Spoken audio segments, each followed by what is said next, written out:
Welcome to the Etsy Conversations podcast, featuring inspiring interviews with Etsy shop owners, hosted by Ijama Elazu. Hi, and welcome to this week's episode of the Etsy Conversations podcast. I'm your host, Ijama, and I thank you for joining me for another episode. This week, my guest is Renee.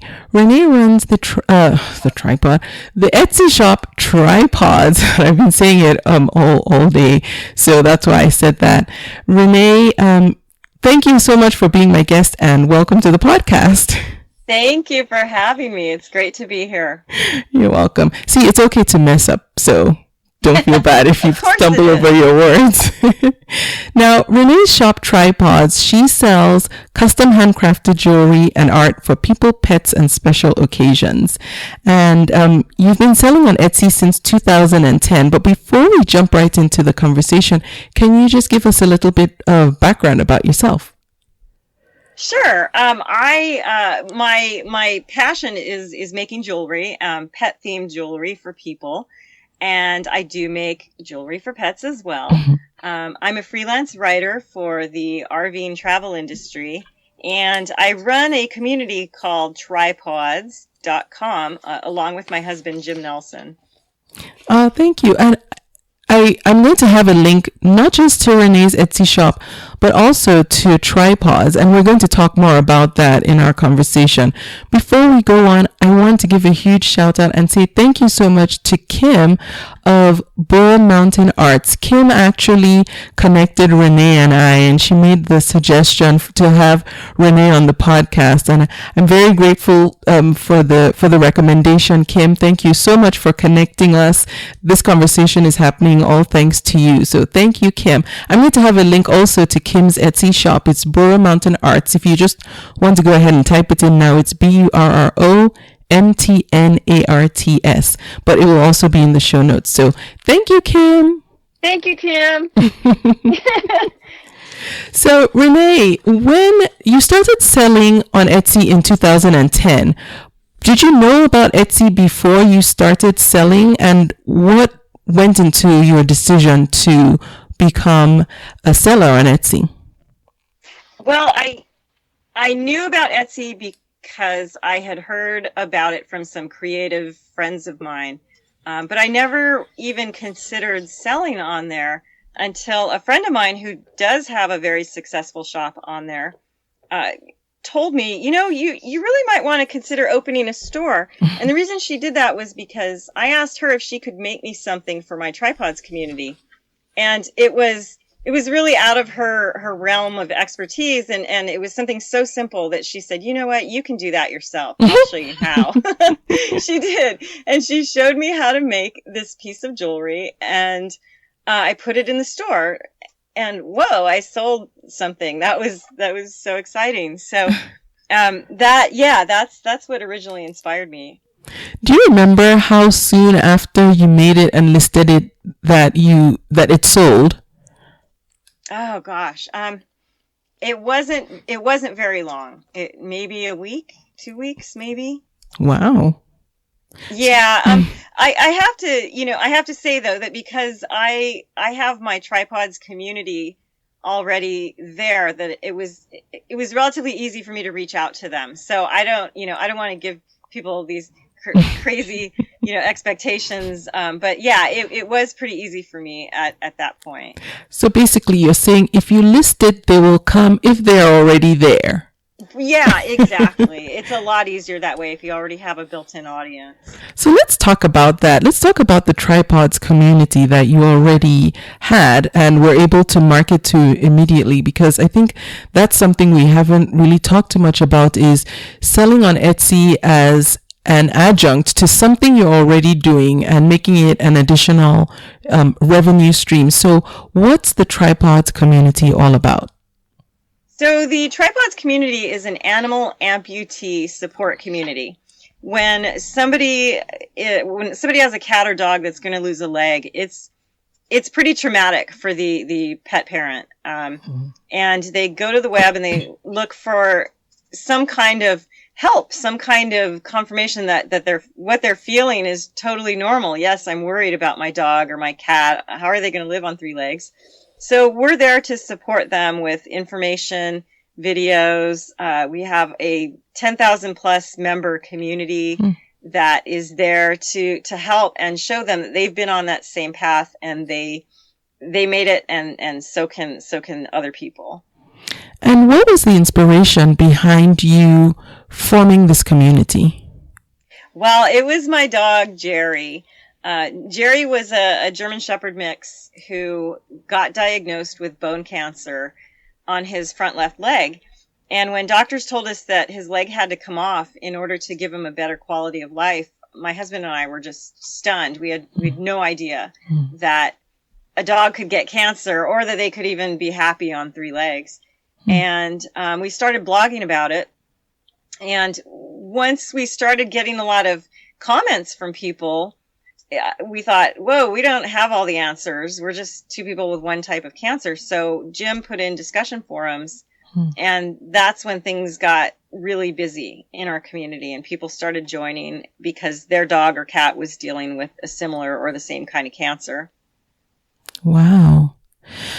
And so right now, what resources can people get from the Tripods community in addition to a forum that has other people who are going through similar experiences with their own pets? What other resources are available to people? Oh my gosh. Where do I begin? We started out with discussion forums. We added a chat room. And in addition to the videos and photos, there's member blogs. We host over 1,000 blogs written by people whose animals are going through this experience or have been through it. The Tripods Foundation, our 501c3 that we started 2 years ago, that is there to provide veterinary clinics with information about amputation that they can pass along to their clients. The foundation also pays for rehab therapy. So we really, really encourage people to get into rehab therapy to find and learn the best ways for their dogs or cats to stay fit, because any kind of extra weight on an animal with 3 legs is very detrimental to their health. So we encourage them to go consult with a certified rehab therapist, and our foundation will pay for the first visit. We also have an adoption reimbursement program where if somebody wants to adopt a 3-legged dog or cat from a shelter, we'll pay the adoption fee. Wow. And then finally, we're also working on building emergency amputation surgery for low-income individuals in the U.S. Yeah. Oh, and there's one more thing that I see. I'm losing track. We have so much that we offer now. We also have a toll-free helpline where people can call and ask questions and talk to volunteers who can just be there for them. We're not vets, but we can offer the emotional support that people need at a very distressful time. Wow. So over the years, Tripods has evolved rather from something that just you and your husband were running to now this whole big, not just a place for a community to come to, but services that you offer, and paying adoption fees. That's huge. It's if somebody had told me 7 years ago that we would be doing this, I would have said they were crazy. But we've just found that there's just such a need for it, and it grew really organically. It really is. It's run by my husband and I and a very dedicated group of volunteers, a half dozen people or so. But it's a lot of work, but it's also very rewarding. Yeah, I can only imagine. So this community existed. You guys were focusing on this community and serving a population that was going through a traumatic experience for their pets.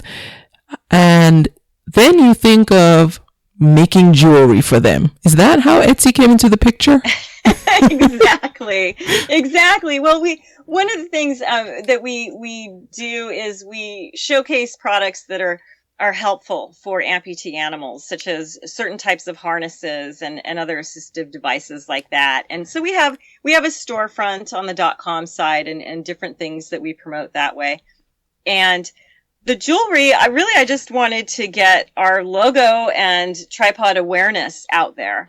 People were looking for things that they could wear that would show the world, hey, I'm a tripod parent and I'm proud of it. Because a lot of times if you make that decision to amputate, you get a lot of blowback from well-intentioned friends and family who have never been there before. And they might say things like, that dog shouldn't live that way, or animals they don't have a good quality of life. But unless people have been through it, they have no idea what it's like. So it's a bonding experience, and people really want to share that pride. So I just started creating these very simple little glass charms that had different three-legged animal images on them. And yeah, that's how it started on Etsy anyways. So then when you first started making the jewelry, was your marketing plan to expose the Etsy shop to the tripods community, or were you making individual items and selling them just within the community? How did you get the word out about your tripods Etsy shop, I guess is what I'm asking. Sure. Well, mostly through our discussion forums and our blog. And we have a separate blog just for gift items, cute books and T-shirts and bandanas and things like that. And so I would put my items in that blog and also promote them within the forums. And that is the only way I've ever marketed to our community. Etsy was always an easy way for me to build a storefront and have it just ready to go without putting a whole lot of work into it so that I could focus on tripods. Okay. So with Etsy, you don't necessarily focus on doing a lot of social media marketing for the Etsy shop or promoted ads or promoted listings for the Etsy shop, because it's more of a what's the word? I don't know if addendum is the right word, but it's part of the larger picture of what your real focus is. Yeah, in a lot of ways. I mean, I also promote it on our Tripods Facebook page. So we do a fair amount of social media promotion for the Etsy shop that way, through Facebook, Twitter, and not a whole lot on Pinterest, but yeah, I do want to eventually just kind of expand my audience a little bit more outside the community. And I would love to do more of that, to do more promotions through social media that are just about the store and not as much about the community, but it's not a big priority right now. Okay. So let's talk about time management. And I want to also mention one of the other things that you run another blog, and I think you and your husband run that together, the Live Work Dream I don't want to call it a blog because it's actually a website and there's a blog on it. Yes. Can we talk about that first, and then I'll tie it into the question I want to ask. What's liveworkdream.com all about? That's a whole other long story. Let me back up. So when our dog got bone cancer, we were at this point in our lives where we knew that we wanted some type of change. We had a business that we were ready to sell, and we lived in a place that we were growing tired of. So Jerry's cancer happened at a very transitional time in our life. We decided to give him a really great farewell because doctors predicted he would only live about 6 months. We decided to sell our business, sell our home, buy an RV, and travel with Jerry until the end, until he could no longer be happy because of the cancer. Thinking we only had 6 months, maybe a year, we did that. And when we started traveling, we started liveworkdream.com. Let me back up.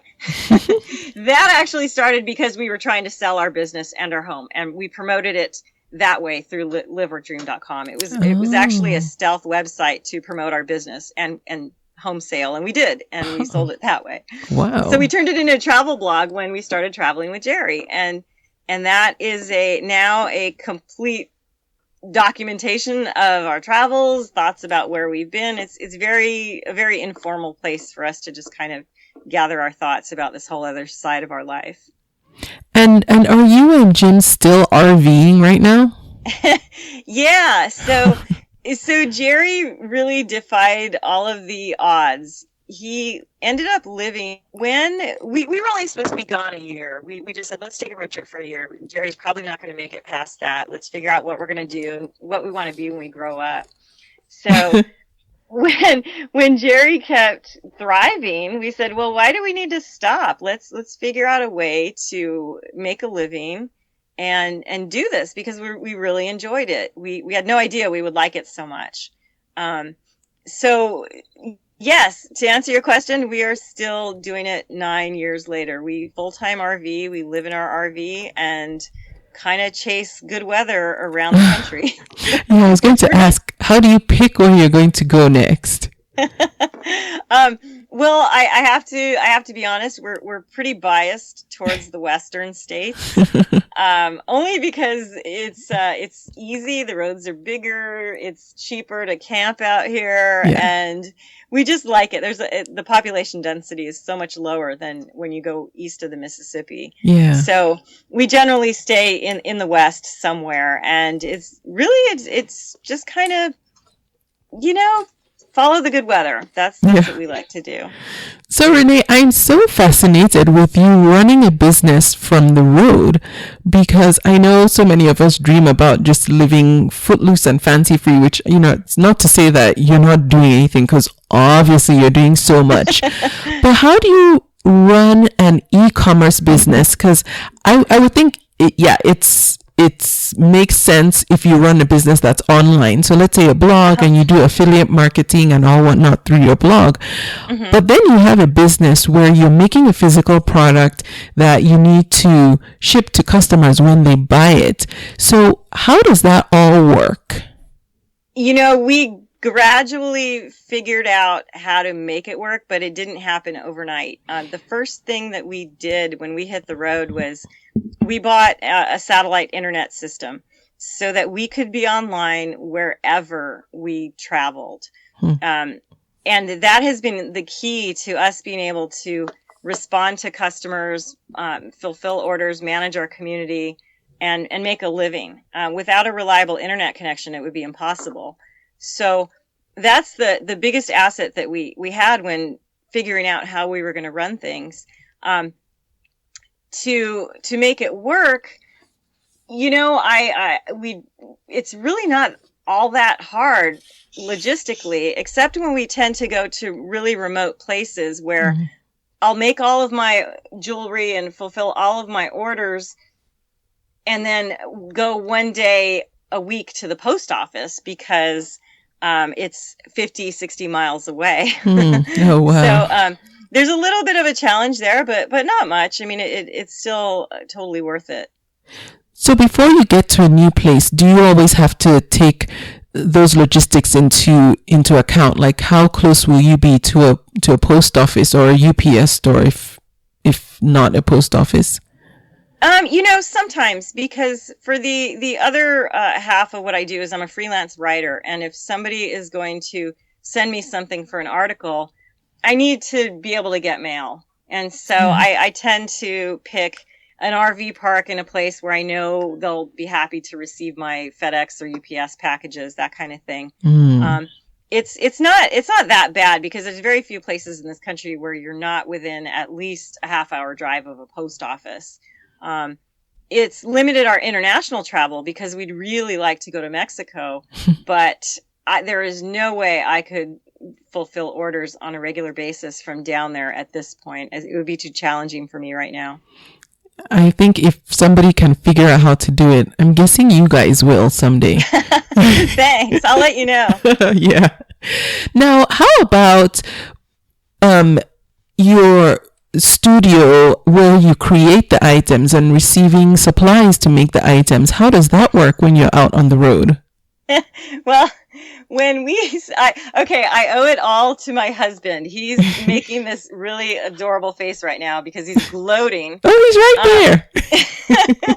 So we started out RVing with Jerry in a 24-foot fifth wheel trailer. And if you know anything about RVing, 24-foot is okay for short trips, but it is not all that comfortable for full-time living. Mm-hmm. It's very small. Mm-hmm. And so we lived in that for 7 years, and we made it work. I would take my materials out, put them on the dining room table, fulfill orders, and it was a real pain in the butt for as business got busier. Mm-hmm. So I nagged Jim enough where he got to the point where he said, "Fine, we'll look for a bigger RV." And we ended up in 2010. We ended up finding the perfect RV, which has a bunkhouse in the back with 2 bunk beds. And Jim took the bunk beds out and built me a workstation back there with Whoa. storage and everything, so that I have a really comfortable place to work and I don't have to put everything away for dinner. Oh, right. Yeah. Yeah. Wow. That is innovative, I have to say. It really works. The only thing is we tend not to stay in RV parks because I do a lot of metal work, and pounding metal in an RV park with your neighbor, 20 feet away is not a nice thing to do. Yeah. Okay. Yeah, no, I don't know much about RVs. I've seen them, but that's about the extent of what I know about them. So pardon me if I ask you some dumb questions about RVing. And one of the things that I know that you and Jim do is you also are a resource for people who want to transition into the RV lifestyle. We love sharing what we know with others. And after 9 years, we've learned some pretty good lessons, but we don't know everything. And that's one of the things that we love about this lifestyle is it's a constant learning experience. Yeah. There are so many benefits to it, and a lot of people want to do it, but they're afraid to do it. So, we're always happy to share what we know and what we've been through. Nice. But everybody's different. So we don't have the answers, really. I mean, we try to be there for people. Do you envision a day when you'll get off the road and settle back into a house without wheels? I don't even, it does not even cross my mind that, I mean, we actually, we have a little cabin in Colorado that right now is under a lot of snow. When we go there, we get bored after about 2 months. And so, which is perfect because that's about how long summer lasts up there at 9,000 feet in the mountains. Oh. It's okay. Okay. It's okay. Sorry about that. All right.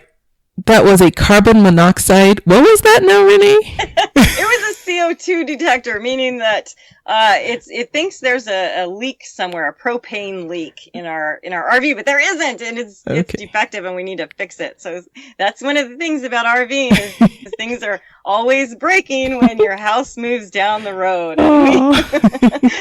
It's no big deal, but sorry about that. Oh no, that's okay. I like that happened. Then we learned something about RV. Hey, I didn't know anything, so I'm learning. So basically right now being on the road, this is working for you guys. Yeah, absolutely. I mean, it's Jim, myself, and our dog Wyatt, and we love it. We love it. I can't ever envision. I mean, maybe when I'm really old, I know there's going to come a time when we shouldn't be on the road. So at that point, we think about what we'll do then. But right now, we love this too much to consider anything else. Nice. So let's talk about how you manage your time. What does a typical day look like for you? And not just with what you do related to Etsy, because what you do is bigger than Etsy. It's a part of that. So what does a typical day look like for you? Well, I usually start by checking in with our community. We moderate all of our brand new members, and people join every day, and we moderate those because, we get spammers occasionally and things like that. So the first half of my day is just kind of managing the community, checking in on any orders that come in through the community for things like dog harnesses, and just kind of tying up loose ends. I tend to wait to do my Etsy work, which I love. I mean, that's like my passion. But I tend to hold off on that until I can dedicate at least 2 solid days a week to just doing that. Because once I start, I hate to stop. Yeah. So unlike being on the computer where you're constantly multitasking and jumping around, which is what I do most of the day, I just like to settle into my metalwork and take it from there for a couple days a week. Okay. And so do you update your Etsy shop to change how often you'll mail out items based on where you are, depending on how feasible it is for you to get to a post office? No, that's never really even entered my radar. I haven't even thought about it that way. And I know there's so much more to know about managing an Etsy store than I know about. I know people do it much better and more efficiently than I do, but I haven't figured that out yet. Yeah. Now, do you ship internationally too? That is so funny you mentioned that. So just today, I learned a really great lesson. Ooh, what? Oh my gosh. I knew way back there in the back of my brain that international shipping rates had gone up in January earlier. They sure did, yes. Yeah, and I wasn't paying attention because I was just kind of recovering from all of the holiday stuff. Well, I don't ship internationally that often, so today, I went to go ship something and found out that it was about 3 times more than I had estimated on my store. Oh, no. And I went, oh my God, I almost fell over. I lost so much money on that little tiny piece of jewelry. It's okay. It's a lesson learned. I call it a stupid tax. And that's the way it goes. And now I have a big job ahead of me to figure out what I'm going to do about all of that, the international shipping stuff. Yep. So did you basically end up giving them they basically got it for free. Well, not for free. You know what I'm saying, right? Oh, yeah. No, I even hesitated because I said, I could go put this in a smaller envelope and it would flow, it would fit, everything. It would probably be cheaper to send. But when I ship my orders, I like to include a little dog treat and a handwritten thank you note, and I put it in a little gift bag. So I put it in a bubble wrap mailer, and it was a lot bulkier than it needed to be. And I was really tempted to go home and take it out and put it in a flat envelope so the shipping would be a lot less. But I said, no, you know what? They don't deserve that. It's my fault. So I sent it the way it was and bit the bullet. Yeah. Well, now you know. Oh, God. Do I?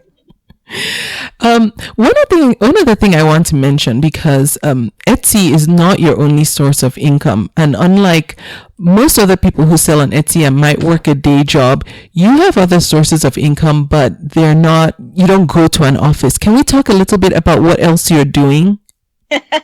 Yeah, so one of the ways that we recommend people make this lifestyle work for them, if they're not retired and they don't have a pension or some kind of, retirement income like that, is you've got to have multiple revenue streams. You've got to have different ways to make money, because, and we, it's like that for anything really these days. I mean, nothing's a given. And if you do one line of work, that could dry up and go away next week. So we decided long ago that we would have at least a few different revenue streams coming in. So one of them for me is I'm a freelance writer, and I write about RVing because it's what I know best, RVing and pets. And that is one thing I do. I do a lot of that, and I have a bunch of different clients. And some days managing that is really hairy. I love it. And at the same time, I just go, oh my gosh, what have I gotten myself into? Because I have so many deadlines now. And then my jewelry making, tends to get pushed to the bottom because it's not quite as time sensitive as some things. Right. Which I hate, because I would do that full time if I could totally support myself with that alone. So yeah, that's one thing that I do. And, there was something else, and I am totally spacing out. I'm sorry. The Amazon store. I know you have a store on the Live Work Dream website. Is that? Yeah. So we also do affiliate marketing through Live Work Dream. Okay. We wrote an ebook for Live Work Dream about earning a living on the road, and we have different affiliate marketing strategies for that. Different ebooks that we sell for people. We have an Amazon affiliate store there, and little things like that. But the real focus is on tripods, and the .com side is where we have a different store for selling dog products and cat products and nutrition supplies and things like that. Okay. And so, like Renee said, they do have an ebook that you can buy, and it's all about how to make an income anywhere. Actually, that's what it's called. That's exactly what it's called. Yep. Income anywhere. And Renee, is it like current, like people can actually read it today and it's relevant today? Oh yeah, absolutely. It's through our Live Work Dream site. They'll see it there, and in that book they can learn about different ways to have an online storefront, different ways to work as a marketing representative for different companies. We have a lot of different strategies that we put in there. The other thing that we really focus on is something called work camping. And if you've RV'd for any length of time, you get really familiar with it. And what that is let's say you go to a campground and there's a host there, and you see the host and they're helping people check into their sites and, making sure things are tidy. And those people actually, a lot of times they're trading their time for free rent for a campsite somewhere. Oh. And so work camping is something that we also do. And that's what I was going to say earlier is we do that as well during the summer. And that's a really viable way to lower your expenses. It's not really a way to make a living, but it's a way to lower your expenses while you're on the road. And I'm glad you mentioned that, lowering expenses versus earning an income. Because depending on how you do things, that's another way to go is, if your income is at a certain level, then spend less and figure out ways to spend less. Absolutely. And our biggest thing that we tell people is you cannot do this lifestyle and be in debt or be over your head in debt, because it doesn't work. It's too unpredictable sometimes.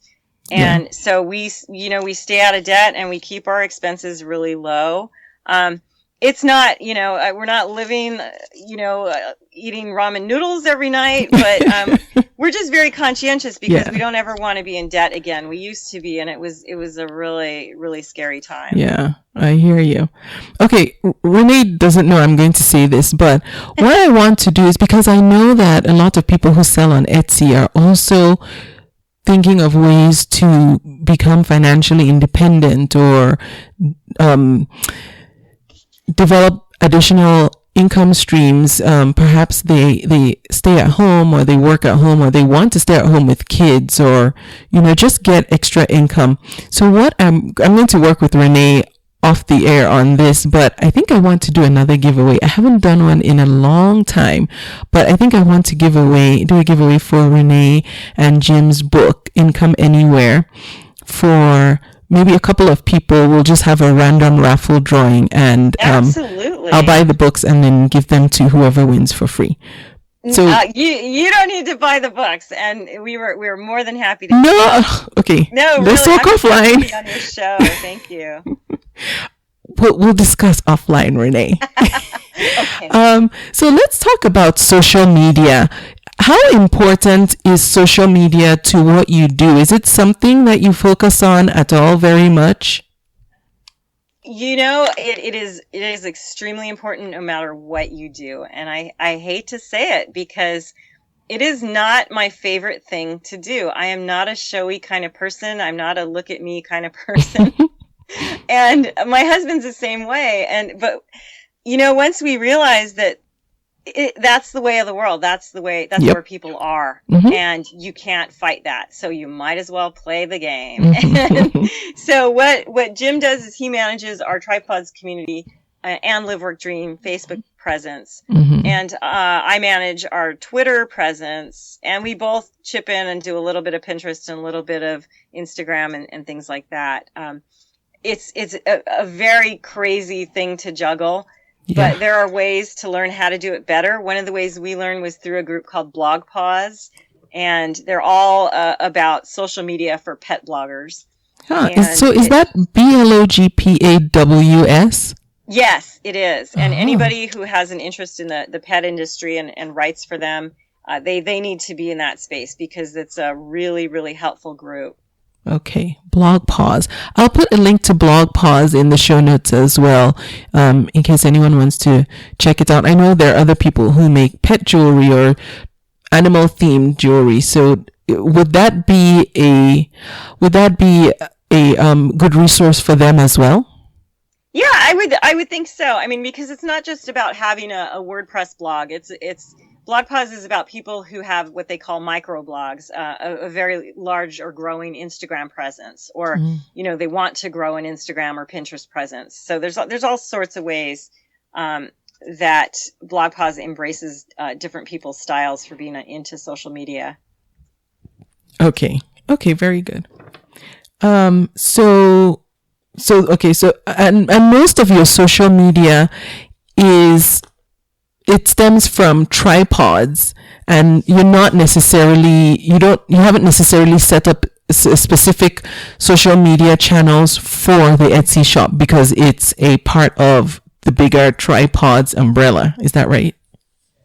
Yeah, it's through the tripods community. Yeah. I mean, I did try to go and establish a different kind of presence through our Live Work Dream presence online, and so I opened a store through Amazon Handmade, which did not work for me. It did not work. So yeah. When you finish, I want us to get back to that, but go on. Oh, sure. But yeah, I mean, everything I do on social media and that Jim does is pretty much 90% of it is tripods related, and the rest is Live Work Dream. Okay. So what was your experience on Handmade? Oh, is it Handmade at Amazon? Handmade by Amazon? Yeah. You know what I'm talking about. Yeah. Well, honestly, I was thrilled because it was, supposedly invitation only, and they had to look at your, all that stuff. I was really happy to be invited, and I set it up as a way to kind of test the waters outside of the tripods community. So I used the Live Work Dream identity and my travel history to create this presence there, and it didn't, it just hasn't taken off. And I don't know if it's Amazon's fault or my fault or anybody. I don't like to blame. I just haven't put the energy into it. And I probably should, because it's not going to be free for much longer. Oh, yeah, that's true. When you first opened the shop, though, before more people started jumping into the marketplace, did you notice that there was some initial momentum?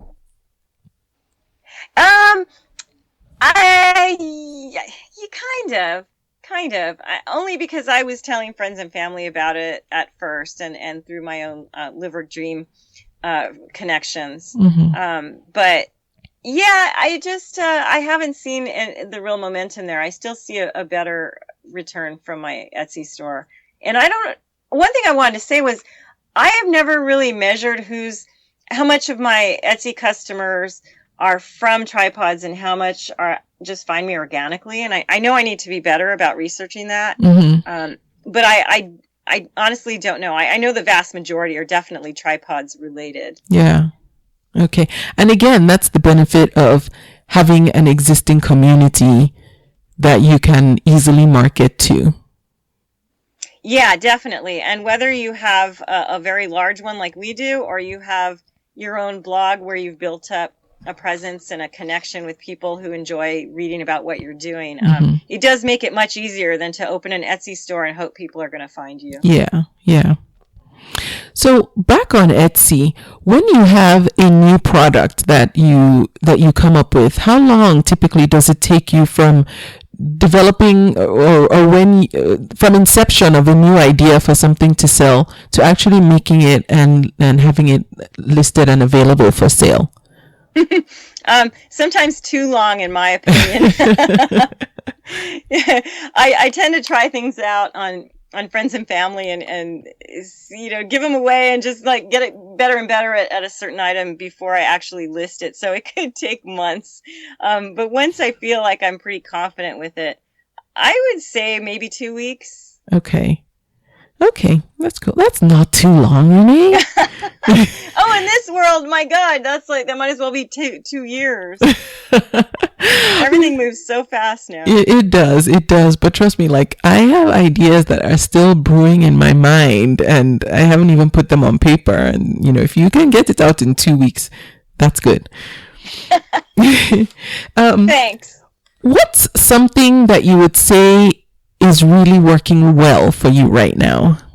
Ooh, as far as initially I was going to say Etsy, but what you're doing is much bigger than that. So with tripods as an organization, if I can call it that, which I think I can. Yep. What's something that you guys are doing right now that you think is really working well for you? I think following our passion, staying true to what we know makes us happiest. Yeah. When we try to just chase after money or a larger income, it doesn't make us happy. Yeah. I mean, we've played that and it didn't. That's why we started traveling. We wanted a break from that kind of rat race. So really it's such a cliche, the whole do what you love and the money will follow. Yeah. But it's so true. It doesn't mean you're going to be super rich or anything like that. But if you're happy, you attract happiness and happy people. And I don't know, that's what works for us. For me. Yeah. I like that. What advice would you give to someone who's listening right now and is trying to decide where to start in this whole journey to financial independence, not necessarily being like rich tomorrow, but just to start building their own financial independence like you guys have? Well, if you're talking about financial, I would say get out of debt and figure out how to stay out of debt. Okay. That is, I preach that left and right. Just don't live above your means, because when you are in debt, you don't have time to pursue your passions and do things you love because you're always trying to pay your bills. Mm-hmm. So once you get rid of that debt, you really do find that you have extra time on your hands. And if you are wise about filling that time with your dreams, pursuing things you want to do in life, you can make it happen. Yeah. Sorry, I was just, what's the word? Okay. I was rolling around what you said in my head. Like, yeah, that's so true. It's true. When you can focus on, when your mind is clear from the stress of owing somebody or multiple somebodies, then you can really think, clearly. Are there any resources that you're using right now that you find really helpful that you'd like to share? Resources online or? Yeah, maybe resources. Let's narrow it down. Resources for that help your business, whether it be Etsy or just in general what you're doing for tripods. Maybe a book that you've read that was useful, or a tool that you use that you find invaluable in what you're doing. I would have to say that it all goes back to a woman named Lena West. Lena is a business coach. She's a holistic-minded, spiritual business coach who I met through Blog Pause. She was a speaker at one of their conferences, and she has been instrumental in helping us focus on building a community that we could be proud of, building a community that we could support ourselves with, and just staying true to our goals. Lena has a group on Facebook, an open group and a closed group, but all of her stuff is over at lenawest.com. She is fabulous. And Renee, is it Lena, Lena, or Lina, West? Lena. Okay, lenawest.com. So I'll link to Lena's website, and if you want to go check out what she's doing. Now, does she specialize only with people who are doing things related to pets and animals, or anyone? No, actually, her focus is on women-owned businesses, and she just lets Jim be a part of her group. She does have one other husband and wife team in there, but no, she likes to focus on women entrepreneurs and helping them grow their businesses. And I do apologize. Her lenawest.com is, I don't know where I got that information, but if you go to Facebook, you'll find her, Lena West, and her Crescent Mastermind group. Okay, it's called the Crescent Mastermind group? Yes. Okay. All right. So I'll find that and put that in the show notes. And sorry, guys, I'll find another resource for the guys, since Lena is for the women. Or have your wife join, and then join with your wife if you're there you go. Or girlfriend or someone. Now, Renee, before I let you go, do you have an Etsy shop shout out?